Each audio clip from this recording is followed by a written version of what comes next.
আশা করি সবারই পূজা ভালো কেটেছে। আজকে তোমাদের ইংরেজি গ্রামারের ক্লাস 2 এর একটি গুরুত্বপূর্ণ অধ্যায় পড়াবো, টেন্স। TENSE, tense. টেন্স কথার অর্থ হচ্ছে ক্রিয়ার কাল। তোমাদের বইয়ের 60 নম্বর পেজে দেখো, লেসন 9 3 সিম্পল টেন্স রয়েছে। আমি ব্ল্যাকবোর্ড লিখছি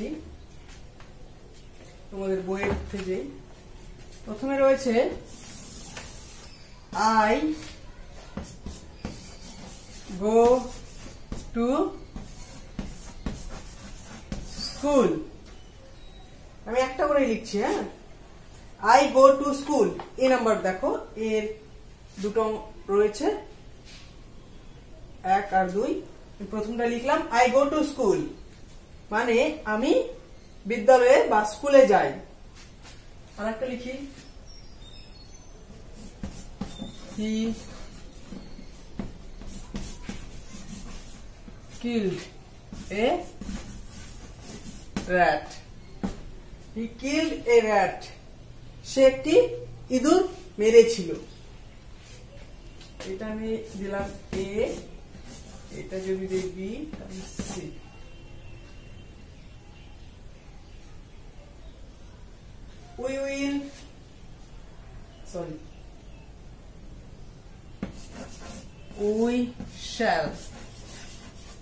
We shall play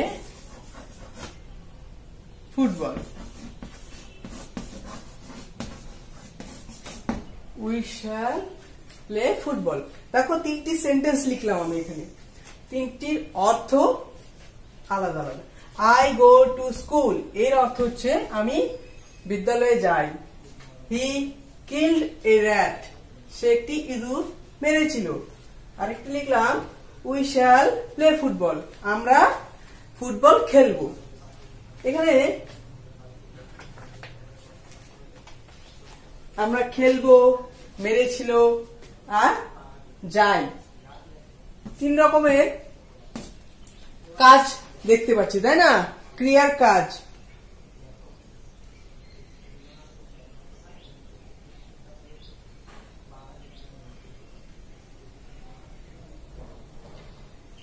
প্রথম যে সেন্টেন্সটা লিখলাম সেই সেন্টেন্সটা হচ্ছে simple present tense. I go to school, এটা হচ্ছে শর্টে লিখলাম simple present tense, SPT, simple present tense. He killed a rat, এটা হচ্ছে simple past tense, simple past tense. আর সি যেটা রয়েছে উই শ্যাল প্লে ফুটবল, এটা হচ্ছে সিম্পল ফিউচার টেন্স। আমি এখন বুঝিয়ে দিচ্ছি, সিম্পল ফিউচার টেন্স।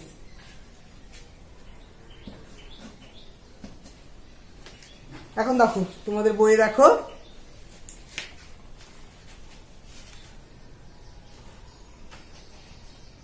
টেন্স হলো ক্রিয়ার কাল। বিভিন্ন টেন্সে কয়েকটি ভার্বের লুপ লক্ষ্য করো। Simple present tense, simple past tense আর simple future tense. Simple present টেন্সের বক্সটা যেটা রয়েছে সেখানে রয়েছে ডু, ডাজ। সিম্পল পাস্টে সেটা হয়ে যায় ডিড, আর সিম্পল ফিউচারে সেটা হয়ে যায় শ্যাল অথবা will do. Go, goes, simple প্রেজেন্টে যদি থাকে সেটা সিম্পল পাস্টে হয়ে যায় ওয়েন্ট, সিম্পল ফিউচারে হয়ে যায় শ্যাল অথবা উইল গো। সিম্পল প্রেজেন্টে যদি থাকে ইট, ইটস, সেটা হয়ে যায় সিম্পল পাস্টে অ্যাট, সিম্পল ফিউচারে হয়ে যায় শ্যাল অথবা উইল ইট। দেখো, শ্যাল আর উইল যে এই দুটোর মধ্যে যে কোনো একটা বসবেই, সেটা হচ্ছে সিম্পল ফিউচারের ক্ষেত্রে। সেখানে হবে, হবে যদি বোঝায় বা হব বোঝায় তখনই শ্যাল উইল বসে। কেমন? আমি শুধু এখন ভার্বের চেঞ্জ গুলো বলছি তোমাকে। মেক মেক্স যদি সিম্পল প্রেজেন্টে থাকে সেটা সিম্পল পাস্টে হয়ে যায় মেড, আর ফিউচারে হয়ে যায় মেক। সিং সিংস যদি সিম্পল প্রেজেন্টে থাকে তাহলে সেটা সিম্পল পাস্টে হয়ে যায় স্যাং, আর ফিউচারে হয় sing. Cook cooks, cooked, cook. Play plays, played, play. Walk walks, walked, walk. এখন দেখো সেন্টেন্সে সাবজেক্ট যদি থার্ড পারসন ও সিঙ্গুলার নাম্বার হয় তবে সিম্পল প্রেজেন্ট টেন্সে সাবজেক্টের সঙ্গে এস বা ইএস যোগ করতে হবে। অন্যভাবে বললে তুমি আর আমি বাদে থাকলে কেউ একা বর্তমানে ক্রিয়ার শেষে থাকবে এস বা ইএস। সিম্পল প্রেজেন্ট টেন্সে সেন্টেন্সের সাবজেক্ট যদি থার্ড পারসন ও সিঙ্গুলার নাম্বার হয় তবে সাবজেক্টের সঙ্গে এস বা ইএস যোগ করতে হবে। আমরা যখন পারসন পড়েছি তখন এগুলো জেনেছি, এগুলো এখন টেন্সে কাজে লাগবে। কেমন? এখন আমরা জেনে নিই টেন্স কি। এতক্ষণ তো আমরা দেখলাম কিভাবে চেঞ্জটা হচ্ছে। টেন্স ভার্বের যে রূপ দ্বারা কাজটি হওয়ার কাল বা সময় বোঝায় তাকে টেন্স বা কাল বলে। ভার্বের যে রূপ দ্বারা কাজটি হওয়ার কাল বা সময় বোঝায়। এই যে এইখানে তিনটি সেন্টেন্স লিখলাম, অর্থাৎ তিনটি উদাহরণ দিলাম, সেখানে যদি আমরা এই সংজ্ঞাটা অনুযায়ী বলি তাহলে দেখো কি বলেছে, ভার্বের যে রূপ দ্বারা কাজটি হওয়ার কাল বা সময় বোঝায়। কাজটি হওয়ার, আমি কোনো কাজ করছি, সেই কাজটি কখন করছি, এইটাই হচ্ছে টেন্স। দেখো আই গো টু স্কুল, আমি স্কুলে যাই। যাওয়া কাজটা কি? যাই, মানে যাই আমি, বর্তমান কাল। আমি স্কুলে গিয়েছিলাম, এখানে গিয়েছিলাম কাজটা কি? মানে যাওয়া কাজটা কি? অনেক আগে হয়ে গেছে, গিয়েছিলাম। আমি স্কুলে যাব, যাব মানে কি? এখনো যাওয়া হয়নি, আমি যাব। এটা হচ্ছে ফিউচার টেন্স। সাধারণভাবে ক্রিয়া তিনটি কালে সম্পন্ন হতে পারে, তাই টেন্স তিন প্রকার। এই যে আমি এখন বললাম আমি স্কুলে যাই, আমি স্কুলে গিয়েছিলাম, আমি স্কুলে যাব। এই যে যাওয়া কাজটা তিনটি সময়ে সম্পন্ন হচ্ছে, তাই না? তাই টেন্সও তিন প্রকার, প্রেজেন্ট টেন্স, পাস্ট টেন্স এবং ফিউচার টেন্স। এখন জেনে নিব প্রেজেন্ট টেন্স কি। যখন কোনো কাজ বর্তমান সময়ে সম্পন্ন হয়। বর্তমান সময়ে আমি স্কুলে পড়ি,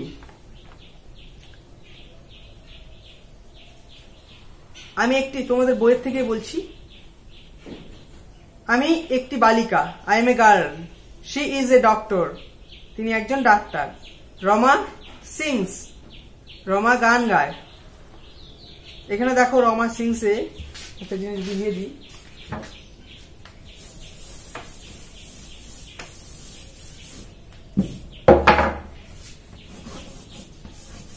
রমা সিংস, রমা গান গায়। এখানে একটু আগে আমি বললাম যে সিম্পল প্রেজেন্ট টেন্সে যদি সাবজেক্ট থার্ড পারসন হয়, থার্ড পারসন কি? আই উই হচ্ছে ফার্স্ট পারসন, সেকেন্ড পারসন হচ্ছে ইউ ইউর, আর আই উই ইউ এগুলো বাদ দিয়ে যা কিছু থাকবে সবকিছু হচ্ছে থার্ড পারসন। যে কোনো নাম হতে পারে, যে কোনো নাউন হতে পারে, বুঝছো? এখানে রমা কি? রমা হচ্ছে একটি নাম, অর্থাৎ নাউন, তাই না? তাই এটি হচ্ছে থার্ড পারসন। তাই আর সিং হচ্ছে গান গাওয়া, এটা থার্ড পারসন, তাই ভার্বের সঙ্গে এস যুক্ত হয়েছে। রমা সিংস, বুঝতে পেরেছো? তারপর দেখো রবি রিডস, রবি পড়ে।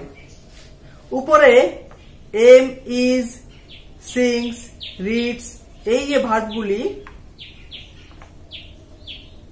এই ভার্বগুলি থেকে কোনো কাজ বর্তমান সময়ে হওয়া বোঝায়, তাই ভার্বের প্রেজেন্ট টেন্সের রূপ। রমা সিংস, এই যে সিংস গান গায়, গান গাওয়া কাজটি কি বর্তমানে হচ্ছে, তো তাই এটা হচ্ছে সিম্পল প্রেজেন্ট টেন্স। এখন দেখো পাস্ট টেন্স, সিম্পল প্রেজেন্ট বা প্রেজেন্ট টেন্স হচ্ছে বর্তমান কাল, বর্তমান সময়ে বা বর্তমান যে সিচুয়েশনে যে কোনো কাজই হোক না কেন সেগুলি প্রেজেন্ট টেন্স হবে। পাস্ট টেন্স আমি লিখে দিচ্ছি, টেন্স কত প্রকার। টেন্স হচ্ছে 3 প্রকার। কি কি? Present tense, PRESENT present tense, past tense PAST past tense, আর হচ্ছে ফিউচার টেন্স FUTURE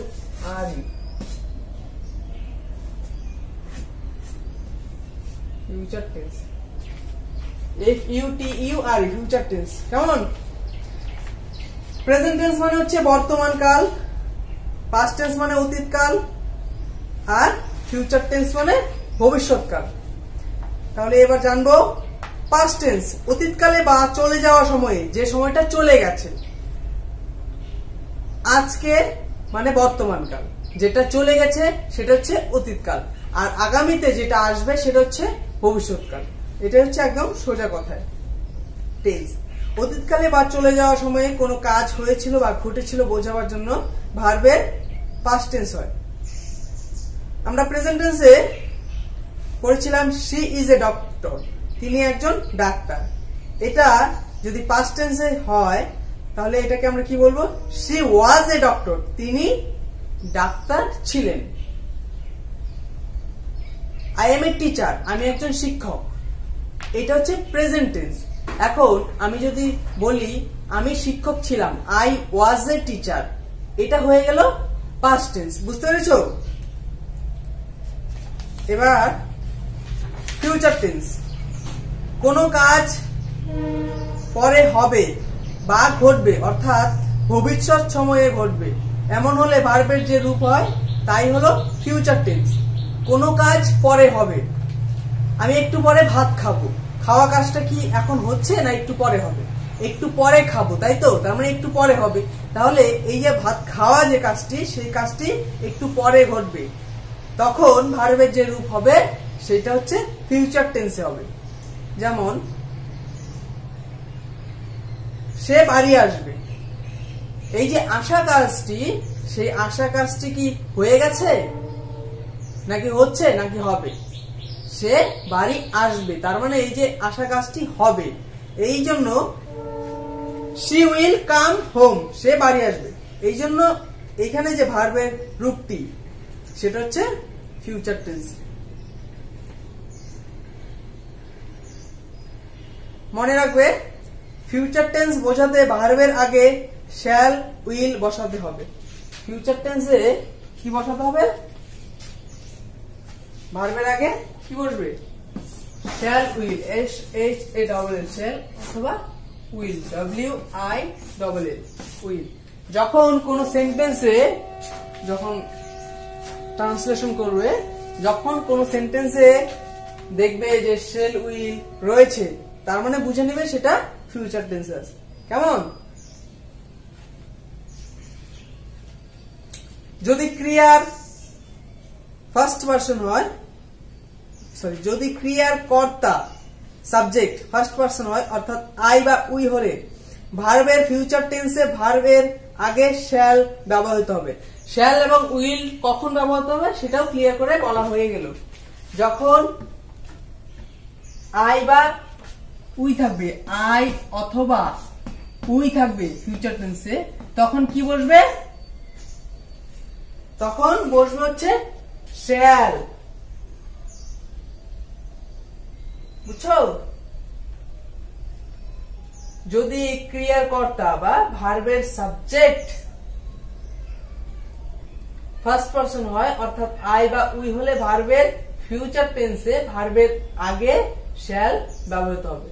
তাহলে আই বা উই হলে তো ফার্স্ট পারসন, আই উই হচ্ছে ফার্স্ট পারসন, তখন কি বলবে? Shall, SHALL।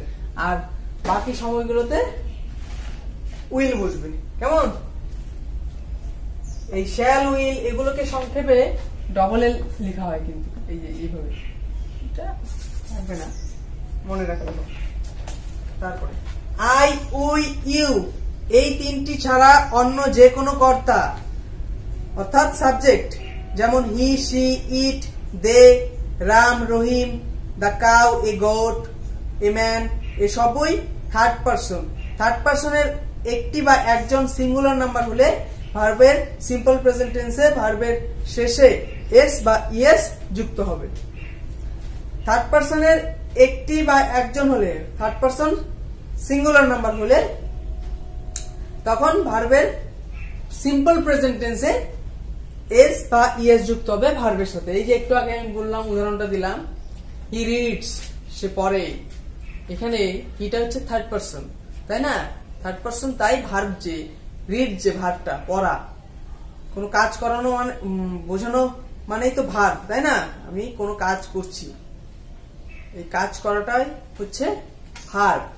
তো এই যে হি রিড, সে পড়ছে, হি রিডস, এর সঙ্গে এস যুক্ত হলো, তার মানে থার্ড পারসন এবং সিঙ্গুলার নাম্বার, তাই ভার্বের সঙ্গে এস যুক্ত হলো। হি রিডস, সে পড়ে। তাহলে এই ছিল তোমাদের টেন্স। বাড়িতে ভালো মতো পড়বে, কোনো অসুবিধা হলে বলবে, কেমন?